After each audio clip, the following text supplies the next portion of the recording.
పరంగా అసలు ఎలా ఉంది రాష్ట్రం? శ్వేతపత్రాలు రిలీజ్ చేయబోతుంది.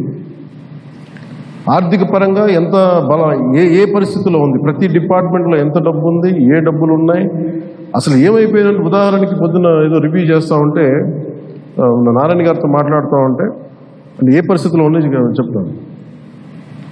ముఖ్యంగా మన పిఆర్కి, మన పంచాయతీరాజ్ సంబంధించి 15th ఫైనాన్స్ కమిషన్ అసలు డబ్బు లేదు, మ్యాచింగ్ గ్రాంట్ ఇవ్వలేదు. దాదాపు కొన్ని వేల కోట్లు రావాల్సింది రాలేదు.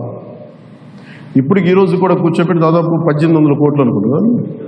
1580 కోట్లు, క్లోజ్ టు 1600 crores రావాలి. సో 15th ఫైనాన్స్ కమిషన్ డబ్బులు వదిలేసుకున్నాం. జల్ జీవన్ మిషన్ లాంటిది గోల్డెన్ నిధులు ఉన్నాయి. సో ఏ పథకం, కేంద్ర పథకాలకి ఇవన్నీ చూస్తుంటే కేవలం మ్యాచింగ్ గ్రాంట్ ఇవ్వలేకపోవడం. నేను అధికారులు పొద్దున్నుంచి గత రోజుల నుంచి నేను అడుగుతా ఉంటే ఒకటే అడుగుతున్నాను, ఏమైనాయంటే మీ బాధ్యత కదా, మీరు ఎందుకు లేరు ఇట్లా అని అడిగారు. సమస్య ఏమైంది, సరైన నాయకత్వాన్ని ప్రజలు ఎన్నుకోలేనప్పుడు ఇష్టారాజ్యంగా ప్రవర్తించారు.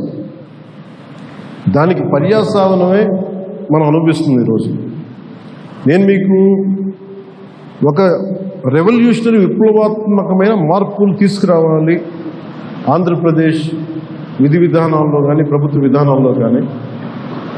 దానికి నేను నా వంతు కృషి నేను బలంగా చేసి పెడతాను. మీకు ఏదో ఒక రోజు వారానికి మీ సమస్యల మీద ప్రత్యేకించి దృష్టి సారిస్తాను.